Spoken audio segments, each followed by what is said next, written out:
we all find it difficult to admit when we might be wrong. In an increasingly polarised world, it seems as if people are becoming more convinced of their own beliefs and less willing to contemplate other points of view. But could this be to the detriment of our intelligence? Could having a sense of intellectual humility actually be key to making us smarter? One of the new topics that's come into conversation in a lot of different circles in society is the idea of intellectual humility. That we should be humble in our opinions, humble in our beliefs and in our conclusions. We have to know our limits, and we have to tolerate those who disagree with us because they may have a kernel or more of a kernel of the truth than we actually believe. One way to think about intellectual humility and intelligence is that no matter how smart you are, how much school you've had, none of us are inoculated from getting things wrong now and then. We're all intellectually fallible. Why do we struggle so much to understand and admit to the limits of our knowledge? Social media often feels like it's full of people offering confident opinions on things they really know little about. But what fuels this overconfidence? And are we all susceptible to it? The Dunning-Kruger effect is that when you lack knowledge or expertise, you're not in a position to realize that you lack knowledge and expertise. And the reason this happens is because often the expertise you need to come to a correct decision is exactly the same expertise you need to be able to evaluate whether or not that is the right decision. One thing to recognize is that the Dunning-Kruger effect sooner or later is inevitable. It'll happen to all of us. We all have pockets of incompetence. We all make errors. And those are the moments we step into the effect and don't know that we're stepping into the effect. People often assume that people deny their incompetence because they're in denial. They know it's there, but they don't want to admit it's there either to you or to themselves. Actually, what our work suggests is that our errors are simply invisible to us. Now, the Dunning-Kruger effect is a part of the ingredient in this mix, in this stew, of intellectual humility and the need for intellectual humility. So the work that I do does suggest that we should be a little bit more intellectually humble. If we truly want to know, sometimes it means recognizing when we don't know. So how does intellectual humility connect with our intelligence? Could it be playing a part in how we acquire knowledge? Or the way in which we perceive just how smart we really are? We conducted 5 studies together to examine how intellectual humility relates to people's intelligence towards their knowledge, as well as towards their meta-knowledge. So people's perceptions or awareness of how intelligent they are or how much they know.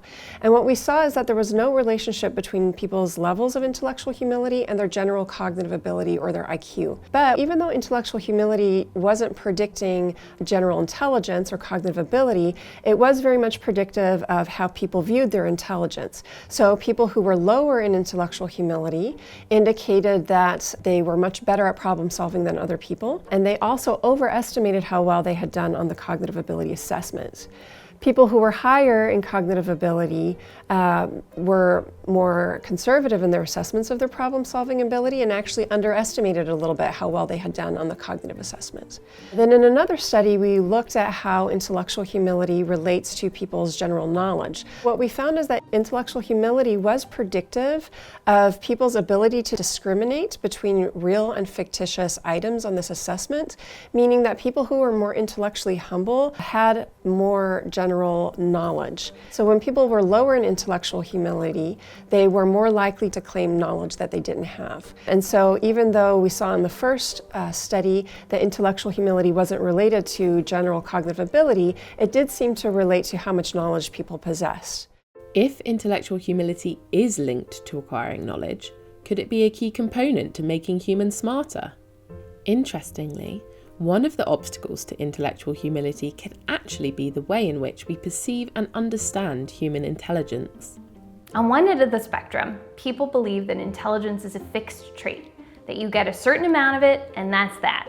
On the other end of the spectrum, people believe that intelligence is malleable, that you can grow and improve your intelligence through hard work and effort.